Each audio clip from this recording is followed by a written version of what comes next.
and welcome to another edition of Both Valley Sensory Centre's cookery classes. Today I'm going to show you how to make a relatively healthy granola slice that you don't even have to bake. So first off, we have 1.5 cups of porridge oats here. We have 1.25 cups of Rice Krispie cereal or rice puffs, whichever you have. I have 2 tablespoons of pumpkin seeds, 2 tablespoons of sunflower seeds, about 1/4 cup of dark chocolate chips, but you can use any kind of chocolate chips if you want. If you don't want chocolate chips at all, that's absolutely fine also, these are optional. I also have about 1/2 cup of dried cranberries and sultanas. Again, you can use any kind of dried fruit you want, or no dried fruit, whichever you prefer. I have 2 tablespoons of chia seeds. Don't go overboard with these are not healthy if you eat too many of them. I have 1/2 cup of golden syrup, and I will have 1/4 cup of peanut butter as well. I also have a silicone 9x9 square tray here. If you've only got a metal tray and it's not square, don't worry about it. If you've got a metal tray, you're going to have to line it with greaseproof paper and a little bit of butter just to make sure that the greaseproof paper stays still. I have a silicone one because I'm lazy and it just pops out nice and easy. Ta-da! There we go. First of all, we're going to put all our dry ingredients together, so stick your oats in to your bowl, along with your Rice Krispie cereal, in it goes, pumpkin seeds, sunflower seeds, chocolate chips, our fruits, and our chia seeds. You're also going to need a 1/2 teaspoon of cinnamon, which I forgot to list on at the beginning, so don't worry if it's heaped or not level, and it goes. Now, I'm going to mix this with a spatula, but feel free to mix. You just want to make your dry mix all nice and mixed together, because we're going to hold that together with our wet mix in a minute. Don't worry if that just looks like muesli at the moment, you're going to sort that out. Okay, nice and mixed together. We're going to just put that to the side, and then I'm going to do our peanut butter and our golden syrup mixture, and I'm also going to add a teaspoon of vanilla extract as well, which I forgot to add to our ingredients list, so you know. In here I have a 1/2 cup of golden syrup and I have a 1/4 cup of peanut butter. We're just going to put that on a low heat, well a medium heat, and we're just going to mix that together until it's all combined. And you want the mixture to bubble slightly, don't boil it. If you boil it, it's going to go super hard and crystallised, and you don't want super hard and crystallised, you want a nice smooth mixture that's going to bind your cereal ingredients together. This won't take very long, your peanut butter will melt quite quickly and your golden syrup will become quite melty quite quickly. There you go, it's starting to look quite golden already. Now be careful not to burn yourself with this, because hot sugar and delicate human skin are not friends. I speak from experience in case you didn't know, but yes.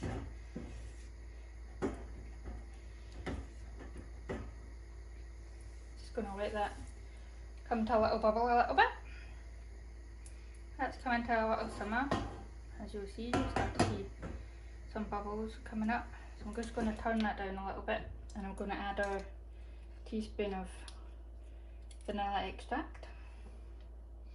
I like a good quality vanilla extract, like you get cheap and cheerful ones out of the supermarkets, but you're better off paying a little bit more money for a good vanilla extract because they taste better and they make it cakes delicious. Whoa. Right, take that off the heat entirely. You'll see it's making quite a brown mixture. You don't want it to become crystallised, so just keep an eye on that. Okay, so I shouldn't have had the chocolate chips because now they're going to melt.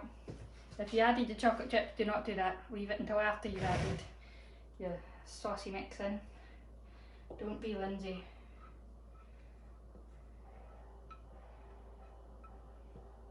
Now you notice I'm using a spatula. These are silicone spatulas. I got them for dead cheap out of TK Maxx or B&M or something. They're very, very, very, very, very handy for when you're baking and you need to get your bowls super clean. I'm a big fan. I also really like kitchen implements, just in case you need another Lindsay tidbit.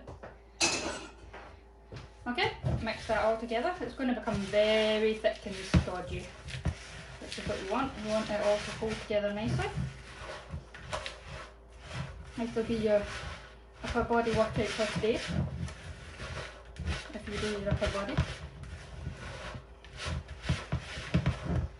Look at that, it smells amazing. I think I'm going to have to add a little bit more. Oh, wait a minute.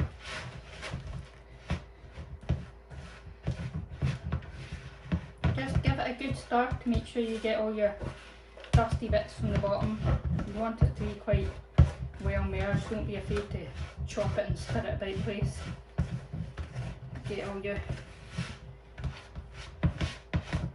Doesn't that look good? It smells delicious. Sweet and peanut buttery and chocolatey all at once.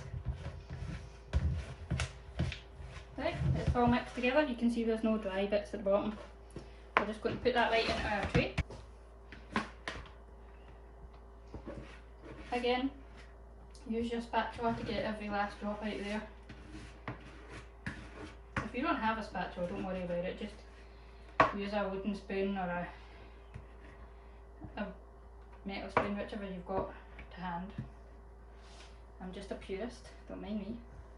Now I'm going to squash it down a bit with my spoon, and then what we're going to do in a second, once I've done this, I'm going to wet my hands and I'm going to squash it down the rest of the way myself. You want a fairly even layer. Don't worry if it's not perfect. Nobody's looking for perfect granola slices. Granola slices are meant to be chunky.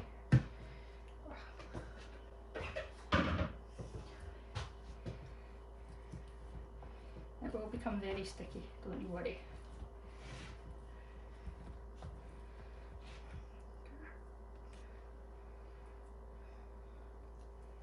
I mean, it will be quite warm just because you've heated up your sugar friend. Right, go with my hands, slightly down, and we're just going to press that into our corners a little bit. I can attest that this does not feel particularly pleasant. It feels like handling wet sand.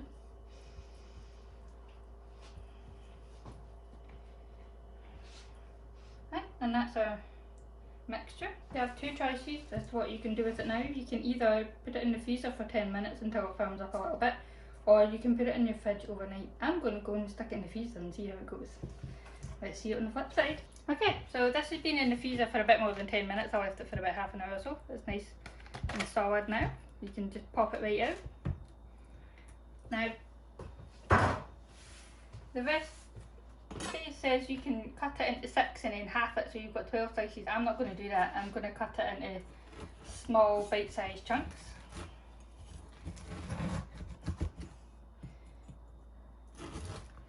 Just put it out on a chopping board, and then I have a big meat cleaver knife here. It's not actually a meat cleaver, it's a fancy sharp knife. You can use a pizza cutter or a serrated knife, whatever kind of knife you've got. Nice and sharp.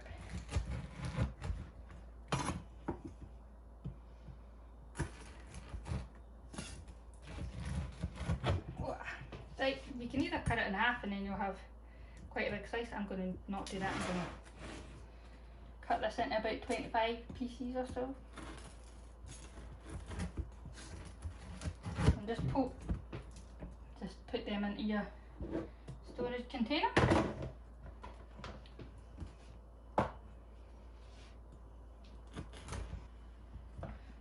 And there we have it. That's a yummy granola.